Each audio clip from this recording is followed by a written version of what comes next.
Ni gute wakwitwara mu gihe uri umuntu uzwi w'umusitari muri rubanda ukabaho neza kandi ukagira umusaruro kuri wowe no ku bandi? Ahangaha harimo abahanzi, abakinnyi, abayobozi, abanyamakuru n'abandi bose bagiye bagira uruhare mu kuba bamenyekana cyangwa se mu kuba abantu benshi babazi. Niba uri muri abo ngabo cyangwa se niba wifuza kuzaba muri abo ngabo cyangwa se niba uzi ufite inshuti yawe cyangwa se abantu bawe bari muri urwo ruhande bazwi cyangwa se b'ibyamamare, ndagira ngo ukurikirane ino video. Ni ibintu bigeze kuri 12 byonyine ugomba guhindura mu buzima bwawe kugira ngo ubashe kugira ubuzima bwiza mu bisanzwe, mu bigaragara, ndetse no kugira ubuzima bwiza mu mutwe, mu bitekerezo, kuko ni benshi bagiye kariyeri yabo yangirika kubera kutamenya bino bintu. Ikintu cya mbere ahangaha uba ugomba gukora ni ukumenya yuko uri icyitegererezo cyangwa se uri role model. Ahangaha uba ugomba kumenya yuko kuba uzwi n'abantu benshi, kuba hari abantu benshi bamaze kumenya ibikorwa byawe cyangwa se bagukurikirana, uba ugomba kumenya yuko uri icyitegererezo, bagufataho urugero. Ibyo ukora byaba ibyiza cyangwa ibibi bigira ingaruka ku bandi.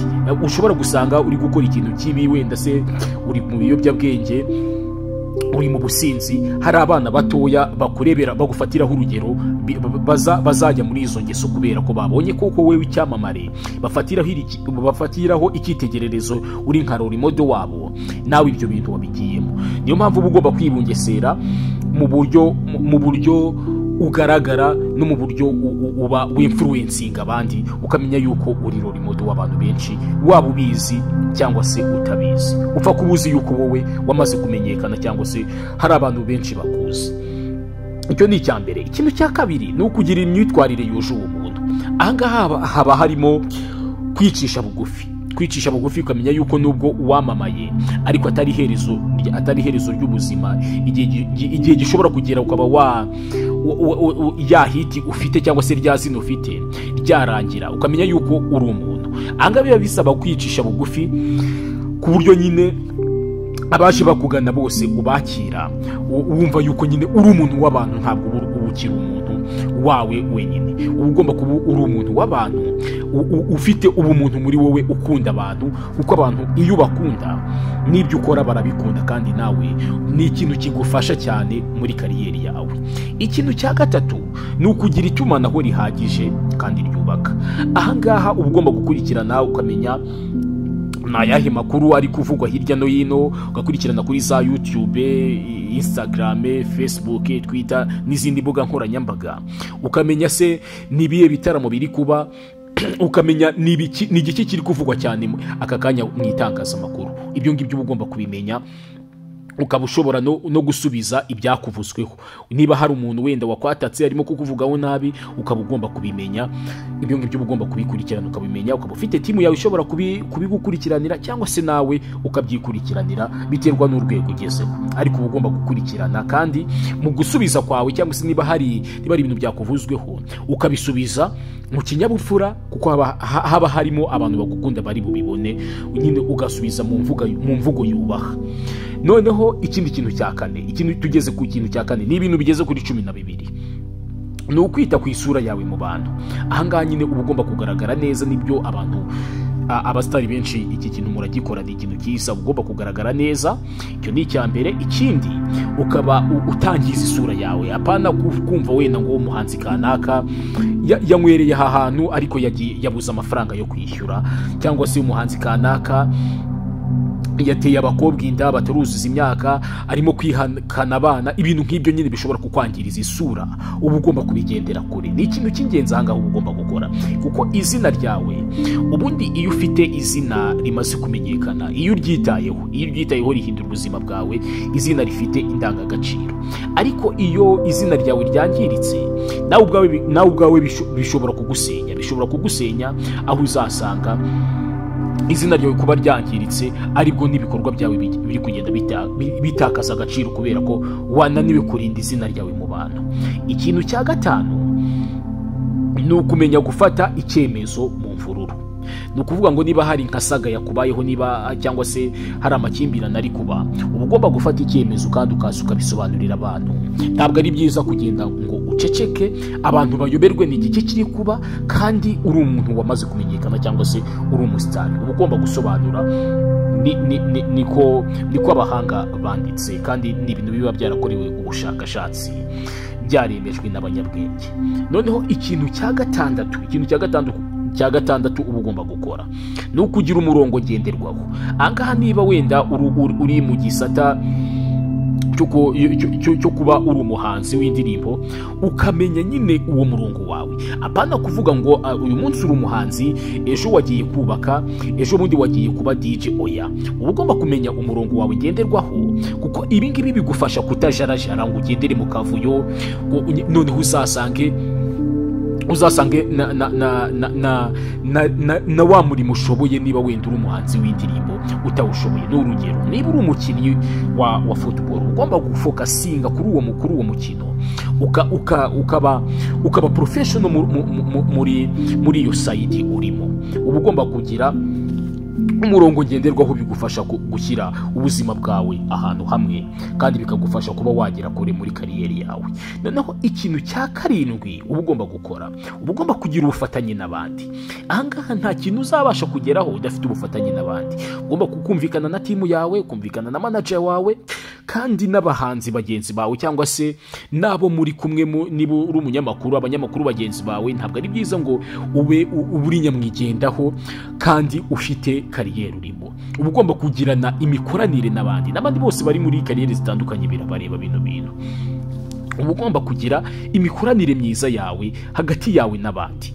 Noneho ikintu cya munani uba ugomba gukora ni ukwihugura ku miyoborere y'abantu benshi. Ahangaha uba ugomba kujya mu matraining, mu mahugurwa, nyine ugafata courses, ugafata amasomo avuga ku buryo ushobora kumanaginga rubanda, cyangwa se ushobora kumanaginga abantu benshi, uburyo ushobora kubaho mu bantu benshi kandi wishimye kandi umeze neza kandi uri umusitari. Ni ikintu kiba kigomba kugufasha ahangaha, kuko hari abantu benshi bajya ubuzima bwabo bwangirika, ugasanga nk'umuntu kubera kutamenya ano makuru y'ukuntu ashobora kubaho nk'umuntu w'icyamamare, kutamenya ukuntu ashobora kwitwara muri sosiyete kandi ari umuntu wamaze kumenyekana, ugasanga ni umuntu ushobora kuguma ahantu hamwe, wenda se ugasanga ari kwihisha, ntashobora gukora ibikorwa byiza bishobora kuzamura izina rye, wenda se gufasha abatishoboye bishobora kuzamura izina ryawe. Noneho ariko ahangaha ni ibintu byinshi biba bishobora kwangirika cyangwa se kwangiza ubuzima bw'umuntu w'icyamamare, ariko utarashoboye kurinda cyangwa se udafite ubumenyi bw'ukuntu wamanaginga cyangwa se ukuntu warinda wayobora abantu benshi. Ahangaha ugasanga wenda nk'umuntu agize agahinda gakabije kubera gushaka kuguma ahantu hamwe, nyine ngenda umusitari yiyumva nyine yuko arenze, cyangwa se ugasanga nk'umuntu nanone ari gukora ibikorwa bitari byiza, biri kugaragara nabi mu maso y'abantu benshi bamukurikira cyangwa se bamukunda, kandi yakagombye kumanaginga ibyo bintu akabikora neza. Icyo ni ikintu uba ugomba kwirinda. Uba ugomba kwirinda ikintu twita ubujiji muri public, ukamenya yuko uzi uburyo uzakontorora abantu. Niba watumiwe mu bitangazamakuru, ukamenya uburyo ugomba kuhitwara neza kandi izina ryawe ritagiritse. Noneho ikintu cya 9 ni ukwicisha bugufi. Ahangaha uba ugomba kwicisha bugufi mu bantu. Uba ugomba kumenya yuko iyo wicishije bugufi uri humble, abantu benshi barabikunda bakaza bagusanga. Noneho wowe uko wicishije bugufi, ukaba ari kuri gukora bya bikorwa byawe bigenda bizamuka cyane, abantu bazabona ati uriya muntu yicisha bugufi, ntabwo yiyemera, ntabwo yirirwa yitaka yivuga. Oya, ahubwo ibikorwa bye birivugira. Ni ikintu kiba ari cyiza, bigatuma na bagenzi bawe mukorana baza bagusanga bakwiyumvamo, kubera ko uri umuntu uciye bugufi mu mutima cyangwa se uciye bugufi mu buzima bwiwe, ushobora kwakira buri wese kuko uba uri umuntu w'abantu nk'uko twamaze kubibona. Noneho ikintu cya 10 ni ukugira gahunda no kurinda igihe cyawe. Ahangaha uba ugomba kuba nyine uri umuntu wubahiriza gahunda. Niba ufite wenda akazi, niba tuvuge uri umukinnyi, niba training cyangwa se niba imyitozo iri butangire saa 7 uba ugomba kuba uhari saa 7. Ukarinda igihe cyawe kandi ukirinda gutakaza igihe cyawe ku mbuga nkoranyambaga. Ahangaho uba ugomba kugabanya igihe umara ku mbuga nkoranyambaga, ahubwo ugashyira imbaraga ku bikorwa byawe no mu mishinga yawe bishobora kukuzamura cyangwa se bishobora kuzamura izina ryawe. Ahangaha uba ugomba kuba uri umuntu ufite gahunda cyangwa se uri ku murongo, ndetse uri no mu bantu bakoresha neza igihe cyabo. Noneho ikintu cya 11 uba ugomba kurinda ubuzima bwite bwawe. Ntabwo ari byiza yuko niba uri umuntu w'icyamamare cyangwa se niba uri umuntu uzwi, buri kantu kose kabaye kuri wowe ugashyira hanze. Niba wenda cyane cyane ku bijyanye n'umuryango wawe, haba hari amakuru ugomba gushyira kubika kugira ngo bidashobora guteza akajagari mu bafana bawe cyangwa se bikaba byakwicira izina. Ibintu byose ntabwo ari ngombwa, uba ugomba kurinda privacy yawe, ukarinda ubuzima bwite bwawe n'ibintu biba bigomba kuzagufasha ahangaha. Icyo ni ikintu cya 11. Noneho ikintu cya 12 aricyo cya nyuma nkahita mbaha bonus y'ikintu cya 13 ni uguhitamo inshuti neza. Ahangaha hari abantu benshi bagiye ubuzima bwabo bwangirika cyangwa se ubwamamare bwabo bukarangira bitewe n'uko bahisemo inshuti mbi. Ahangaha niba wenda ufite inshuti mbi, tuvuge ufite inshuti mbi, wahisemo inshuti mbi zimwe ibiyobyabwenge, mu gihe bazaza kukureba iwawe bari kubinywera iwawe isaha n'isaha, ababishinzwe bashobora kukugeraho nawe bakaba bagufata muri uwo murongo kandi wenda atari nawe urimo. Urabizi hari abahanzi benshi byagiye bibaho cyangwa se abantu benshi b'ibyamamare haba hano mu Rwanda ndetse no hanze yarwo ku isi yose nyine kuri bano bahanzi b'ibyamamare bakomeye bo ku ruhando rw'isi. Ahangaha inshuti zawe ziba zishobora kukujyana mu ngeso mbi cyangwa se zikaba zishobora kuba tuvuge wenda ufite nka YouTube channel bitewe n'inshuti zawe wizeye, wazihaye amapassword, wazihaye ibiki, isa n'isa bakaba bagushyira down bya bintu bakabyiba cyangwa se bakabijyana. N'urugero aho ngaho mba ntanze.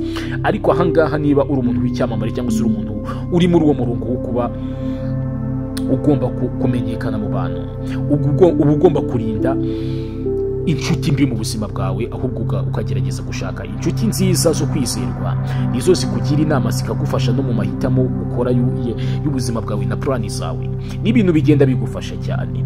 Noneho ikintu cya nyuma cyangwa se bonus ku muntu wakurikiye ino video akayirangiza, gisa nkaho ari icya nyuma gisoza, ni ukwiga no kwiyungura ubumenyi. Ahangaha uba ugomba guhora wiga, ugomba gufata amasomo, amakosizi. Ni byiza, hari abahanzi ujya wumva wenda nibo bakunda kugaragara cyane kuri public, nibo turi kuvuga nibanzeho, ariko n'abandi bose upfa kuba uri umuntu w'umusitari. Abakinnyi ba filime, abakinnyi ba football, abakinnyi ba basket, abantu benshi upfa kuba yuko wowe ufite izina mu bantu, ndetse icyo waba ukora cyose ino video ni yawe. Uba ugomba kwiga no kwiyungura ubumenyi igihe cyose. Niba ushobora kuvuga ati wenda njyewe ndi umuhanzi cyangwa se ndi umukinnyi nkora ibi n'ibi muri public, ndazwi muri rubanda, ariko reka njye gushaka ku buryo nakwiga kaminuza, nige nshake masters, nshake degrees zifatika, mbe ndi umuntu nyine usobanukiwe, wize, ufite amakuru menshi ku bumenyi butandukanye. Ni ibintu bizagenda bigufasha. Wibuke gukora subscribe kugira ngo dukomeze tubane umunsi ku wundi, kandi ukore no kuri like. Niba utarakora ku nzogera naho uhakore kuri notification kugira ngo igihe cyose tuzajya dushyiraho video nk'iyi y'ubwenge itazajya gucika. Ciao ciao.